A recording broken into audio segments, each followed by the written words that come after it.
சொல்கிறேன், கேப்டன் இறந்து விட்டாலும் உங்களை நான் பார்த்துக் கொள்கிறேன் என்று இங்கே வந்திருக்கிற அந்நியர்கள் அவர்கள் நீங்கள் எல்லாம் நினைத்து பார்க்க வேண்டும், தொண்டர்கள் நினைத்து பார்க்க வேண்டும், அந்நியர்களுடைய எண்ணங்களை நினைத்து பார்க்க வேண்டும்.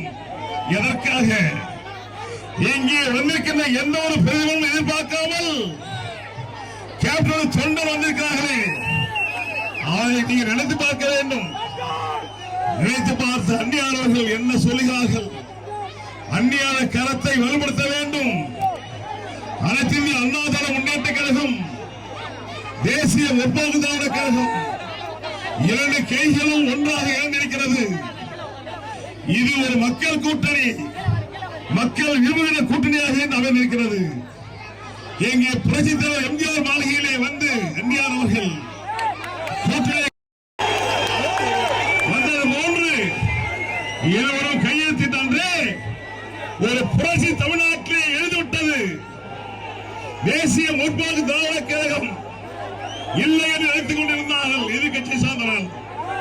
இன்றைய தினம் தேசிய முற்போக்கு திராவிட கழகம் எப்படி இருக்கிறாருக்கும் நாங்கள் உறுதியாக இருப்போம் என்று இங்கே உட்கார்ந்திருக்கிறார்கள்.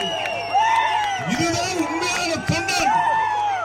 ஆகவே நான் இங்கு பேசுவதற்கு நினைக்கிற போது அந்நியாரவர்கள் உங்களுக்காக கூட்டணி அமைத்து உங்கள் எதிர்காலத்தை நன்றாக வைக்க வேண்டும். எனக்கு நெஞ்செல்லாம் அடைக்குது. உண்மையிலேயே நான் சொல்றேன்,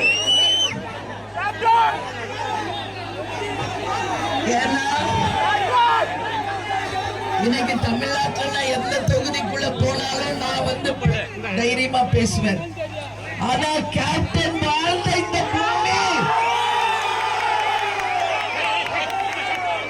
கேப்டன் உங்களுக்கு செய்தி என்னால நிச்சயமா மறக்க முடியல.